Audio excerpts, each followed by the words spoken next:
ሰላም ጤና ይስጥልኝ ተመልካቾቻችን እንዴት ናችሁ? እንግዲህ እንደምታውቁት የተለያዩ ባለሙያዎችን ወደዚህ በመጋበዝ ከአእምሮ ጤና እክል ጋር በተያያዘ የተለያዩ ሀሳቦችን፣ የተለያዩ ትምህርቶችን፣ የተለያዩ ሳይንሶችን ወደ እናንተ እናመጣለን እና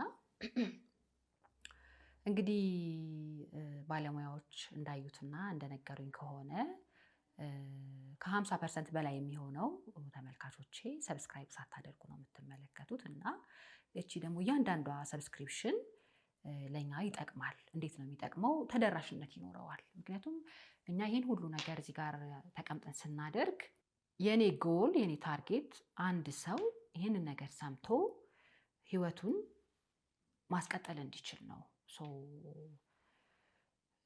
ወደፊት ደግሞ ገና መጋብዛቸው በጣም በብዙ ውጣ ውረድ ውስጥ በብዙ ችግር ውስጥ አልፎ ዛሬ ሰክሰስፉል የሆነ ህይወት ያላቸውን ሰዎች ወደዚህ ገና በመጋበዝ የተለያዩ ፕሮግራሞችን ስለምንሰራ ያ ነገር ደግሞ ትክክለኛ የሚያስፈልገው ሰው ጋር ደርሶ ዓላማውን መምታት አለበት ብዬ አስባለሁ። ስለዚህ ይህን ፕሮግራም ስትመለከቱ ከአእምሮ ጤና ጋር በተያያዘ ይህን ፕሮግራም ማየት አለባቸው ብላችሁ ለምታስቧቸው ሰዎች ሼር ብታደርጉት በጣም ደስ ይለኛል። እንዲሁም ደግሞ ቻናሌን ሰብስክራይብ በማድረግ ተደራሽነት እንዲኖረው ሼር አድርጉ፣ ሰብስክራይብ አድርጉ እያልኩኝ ጠይቃችኋለሁ። አመሰግናለሁ።